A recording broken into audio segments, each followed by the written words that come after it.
नमस्कार दोस्तों, मेरे हाथों में 2 पन्ने की एक चिट्ठी है। वो अहम चिट्ठी जो आज सोशल मीडिया पर कुछ लोग वायरल कर रहे हैं। ये चिट्ठी आज से 11 साल पहले यानी 2012 में आज के विश्वगुरु के गुरु ने तब के प्रधानमंत्री को लिखी थी। तब के प्रधानमंत्री यानी मनमोहन सिंह, और आज के विश्वगुरु मतलब आप सब जानते हैं, मोदी जी। इनके समर्थक, इन्हें चाहने वाले इन्हें विश्वगुरु ही तो मानते हैं।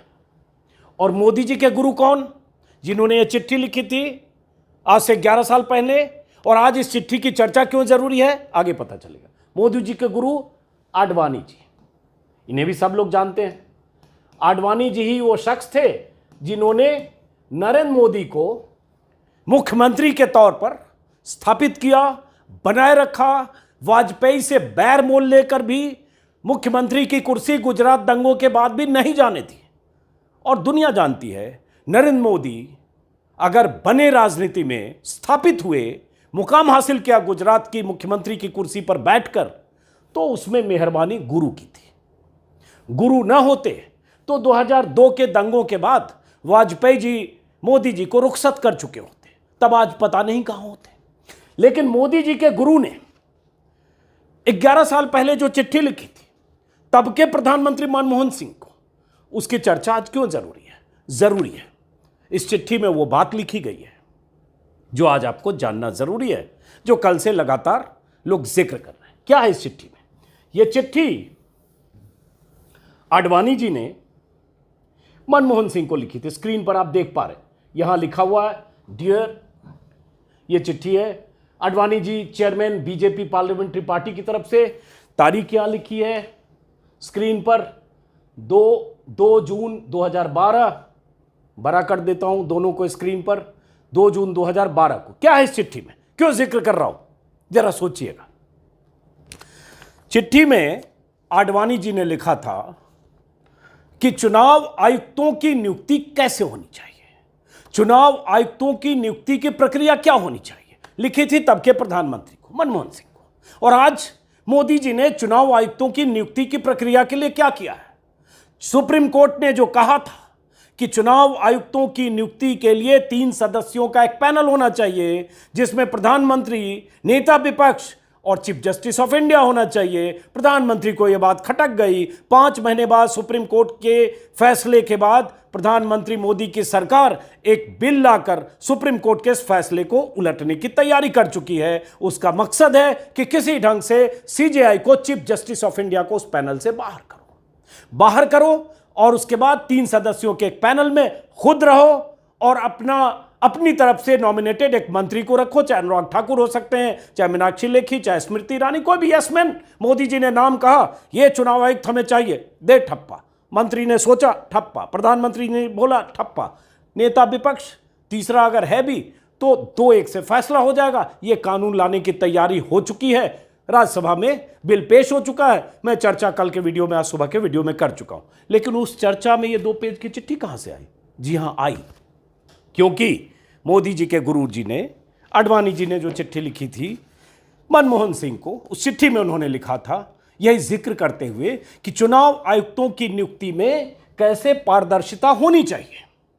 तो उन्होंने चिट्ठी लिखी थी, 2 पन्ने की चिट्ठी है। पहला पन्ना यहीं से बताता हूं, जहां लिखा dear prime minister Manmohan Singh ji. Hindi में बता रहा हूं, यहां जो चिट्ठी में, गौर से सुनिएगा। इनके गुरु ने लिखी, भाई मामूली बात नहीं है, विश्व गुरु के भी गुरु। मैं आपको यह चिट्ठी एक अहम मुद्दे पर लिख रहा हूं जो देश के ऐसे लोगों को बहुत उद्वेलित कर रहा है। हिंदी बता रहा हूं, विश्व गुरु के गुरु जी की चिट्ठी का अनुवाद। जो इलेक्टोरल और गवर्नेंस के सिस्टम में रिफॉर्म के पक्षधर हैं, जो लोग, उन्हें एक मुद्दा बहुत उद्वेलित कर रहा है। इसी महीने में मुख्य चुनाव आयुक्त एसवाई कुरैशी का रिटायरमेंट होने वाला है। एसवाई कुरैशी जो सीसी थे, मुख्य चुनाव आयुक्त थे, 2012 में उनका रिटायरमेंट था। रिटायरमेंट होने वाला है, उनकी जगह को कैसे भरा जाएगा, ये लोगों की दिलचस्पी और कंसर्न की वजह है। देश में लोगों की ये राय बनी है कि चुनाव आयोग जैसी संवैधानिक संस्थाओं में नियुक्तियों में पारदर्शिता और निष्पक्षता लाने के लिए द्विपक्षीय आधार पर फैसले होने चाहिए। उनकी चिंता आडवाणी जी की यह थी, विश्वगुरु के गुरु जी की यह चिंता थी कि चुनाव आयोग में नियुक्ति में पारदर्शिता होनी चाहिए, निष्पक्षता होनी चाहिए, उसके लिए एक सिस्टम बनना चाहिए। और विश्वगुरु के गुरु जी ने एक सिस्टम भी सुझाया था। वो सिस्टम तो छोड़िए, जो सुप्रीम कोर्ट ने सिस्टम बनाया उसको भी पलटने जा रहे हैं साहब। उसी में आगे है, भारत के लोग चाहते हैं कि गवर्नेंस की क्वालिटी के लिए सक्षम, निष्ठावान और योग्य लोगों को ही चयन किया जाए। अभी जो मौजूदा व्यवस्था है उसके तहत चुनाव आयुक्त की नियुक्ति प्रधानमंत्री की सलाह पर राष्ट्रपति करते हैं। इससे लोगों में भरोसा पैदा नहीं होता। सिस्टम था कि प्रधानमंत्री जिसको चाहे उनका नाम भेज देंगे प्रेसिडेंट के पास, प्रेसिडेंट स्वीकृत करेंगी, अप्रूवल होगा और उसके बाद बन जाएगा। अच्छा, जो पिक एंड चूज जैसे भी प्रधानमंत्री को करना है, लॉ मिनिस्टर एक नाम रेकमेंड करता है। तो आडवाणी जी को उसी पर एतराज था आज से 11 साल पहले। और उसके बाद आडवाणी जी ने आगे लिखा कि जिस तरह से सत्ताधारी पार्टी के द्वारा नियुक्तियों में मैनिपुलेशन किया जाता है उससे सिस्टम की क्रेडिबिलिटी पर चोट पहुंचती है। इसके अलावा बहुत कुछ आडवाणी जी ने और कुछ लिखा और हाल के दिनों में उसके ठीक पहले कोई नियुक्ति हुई थी उसका भी उन्होंने जिक्र किया और चिंता जाहिर की आडवाणी जी ने, विश्वगुरु के गुरु ने। और उसके बाद आडवाणी जी ने एक सुझाव रखा। सुझाव आडवाणी जी ने ये दिया, ये हिस्सा आडवाणी जी के सुझाव का है, जिस सुझाव में लिखा कि मैं सलाह, जिसमें लिखा it is in this context that I would like to strongly urge you that the new member of the election commission be appointed by a broad based collegium. और उस कॉलेजियम में कौन हो? उन्होंने कहा बोर्ड से नियुक्ति होनी चाहिए इलेक्शन कमीशन की, इलेक्शन कमिश्नर की, और उसमें होना कौन चाहिए? 5 सदस्य होने चाहिए। आडवाणी जी ने सुझाए, एक प्राइम मिनिस्टर जो चेयरमैन हो, सही बात है, देश के मुखिया हैं, होना चाहिए। दूसरा चीफ जस्टिस ऑफ इंडिया। तीसरा, ये आडवाणी जी ने सुझाया था, विश्वगुरु के गुरु जी ने, तो थोड़ा और इसको क्लोज करता हूं। तीसरा चीफ जस्टिस ऑफ इंडिया, दूसरा चीफ जस्टिस ऑफ इंडिया। तीसरा minister of law and justice. चौथे लीडर ऑफ अपोजिशन लोकसभा। पांचवें लीडर ऑफ अपोजिशन राज्यसभा। मतलब आडवाणी जी ने यह बताया, सुझाव दिया कि 5 सदस्यों का वो पैनल हो, सिलेक्शन पैनल, जिसमें प्राइम मिनिस्टर, चीफ जस्टिस, एक मंत्री और 2 विपक्ष के नेता हो, एक लोकसभा के, एक राज्यसभा के। इस हिसाब से क्या होता कि सरकार की तरफ से 2 प्रधानमंत्री और कानून मंत्री, एक चीफ जस्टिस और 2 विपक्ष के नेता होते, लीडर ऑफ अपोजिशन लोकसभा और राज्यसभा। तो होता क्या कि 5 सदस्य अगर होते, यहां मान लो 5 सदस्य हैं, तो यह फैसला होगा 3-2 से, जिधर ये होंगे 3 उधर फैसला होगा। तो मान लो इस केस में 2 सरकार के हो गए, एक प्रधानमंत्री, दूसरे हो गए मिनिस्टर जो भी हैं लॉ के, तीसरा इनको चाहिए। तो तीसरा चाहिए, मैं या तो माफ करिए, ये प्रधानमंत्री यहां लिखा हुआ है, सॉरी, एक प्रधानमंत्री, यहां प्रधानमंत्री है, एक प्रधानमंत्री और दूसरा मंत्री, तीसरा कोई चाहिए, चाहे वो चीफ जस्टिस का सपोर्ट मिले, चाहे ये सहमति मिले, चाहे ये 2 एलओपी का।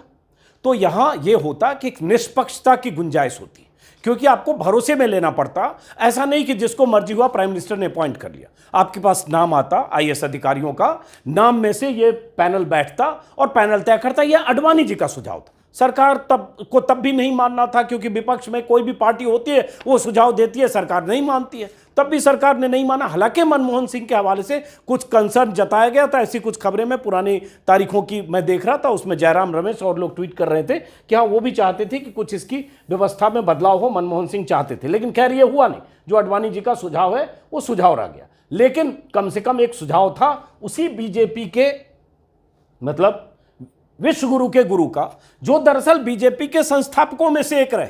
बीजेपी 1980 में बनी, अटल, आडवाणी, जोशी 3 अहम किरदार थे जिन्होंने बीजेपी की स्थापना की। और जिस बीजेपी ने प्रधानमंत्री मोदी को यहां तक पहुंचाया, उनके जिस विश्वगुरु ने जो ये फॉर्मूला सुझाया, इस फॉर्मूला को तो छोड़िए, बीजेपी के लिए विश्वगुरु के गुरु ही मायने नहीं रखते तो ये फॉर्मूला क्या, लेकिन सुप्रीम कोर्ट ने जो सुझाया उस फॉर्मूले को या फैसले फॉर्मूला के, संविधान पीठ के फैसले को कैसे रद्दी की टोकरी में रखने का इंतजाम मोदी सरकार ने किया। वजह कि वो किसी सूरत में चुनाव आयुक्तों की नियुक्ति वाले पैनल में, सिलेक्शन कमेटी में chief justice of India DY Chandrachud को नहीं चाहते हैं। उनको दिक्कत डीवाई चंद्रचूड़ से है, क्योंकि चीफ जस्टिस ऑफ इंडिया हाल के दिनों में उनके फैसले, उनके ऑब्जर्वेशन, उनकी अदालतों के ऑर्डर सरकार के लिए बदहजमी की वजह बने हैं। इसलिए सरकार, प्रधानमंत्री मोदी, चूंकि फरवरी में अभी एक चुनाव आयुक्त अनूप चंद पांडे रिटायर होने वाले हैं, उनके रिटायरमेंट के पहले से एक नए इलेक्शन कमिश्नर का अपॉइंटमेंट होना है, और चूंकि अप्रैल मई में चुनाव है, इसलिए चाहते हैं कि एक जो चुनाव आयुक्त लोकसभा चुनाव 2024 के पहले हो, अपनी मर्जी से हो, उसमें चीफ जस्टिस ऑफ इंडिया की दखलंदाजी ना हो। दखलंदाजी जैसे ही होगी चीफ जस्टिस ऑफ इंडिया की, तो फिर तो नाम तय करना पड़ेगा, उनकी भी रजामंदी होगी। वो नहीं चाहते, जैसे चाहते हैं वैसे जिसको चाहते हैं रखें। जैसे पहले अभी जो अरुण गोयल की नियुक्ति हुई, जिस नियुक्ति को लेकर बवाल हुआ, और जिस नियुक्ति के बाद संविधान पीठ को ऑर्डर देना पड़ा कि आप गलत ढंग से चुनाव आयुक्तों की नियुक्ति कर रहे हैं, इससे गलत परंपरा है, आप यस मैन चाहते हैं, आप ऐसे लोगों को रखना चाहते हैं जो सरकार के लिए जिसकी रीढ़ की हड्डी ना हो, जो सरकार के हिसाब से चुनाव आयुक्त फैसले करें, ऐसे चुनाव आयुक्त चाहते हैं। ये 5 जजों की पीठ ने कहा था। और उसके बाद ये 2 मार्च को ये फैसला आया था, जिसमें कहा था कि 3 सदस्यों की पैनल हो, सिलेक्शन पैनल। तो एक तरफ विश्व गुरु का ये फॉर्मूला, जिसमें 3 नहीं 5 थे, दूसरी तरफ मोदी सरकार की कवायद कि नहीं भाई, कंट्रोल तो अपना ही चाहिए, चुनाव आयुक्त हम किसको रखेंगे, किसको सेलेक्ट करेंगे, वो तो हम ही तय करेंगे, और हम तय करेंगे अधिक से अधिक। चलो, हमने एक रास्ता दिया कहने के लिए कि भाई 3 लोग हैं तो एक मंत्री होगा हमारा, कोई अनुराग ठाकुर, जैसा कि मैंने कहा, स्मृति ईरानी हो सकती है, कोई प्रहलाद जोशी हो सकते हैं, कोई अपना क्या बोले नारायण राणे हो सकते हैं, अभी देखा था आपने वीडियो, कोई भी हो सकते हैं उसमें। और वो मंत्री स्मृति ईरानी से लेकर ऐसे बहुत सारे लोग हैं जो यस मैन, जिसने प्रधानमंत्री ने जो कहा वही करें। गजेंद्र सिंह शेखावत हो सकते, जिसको मर्जी रख लीजिए।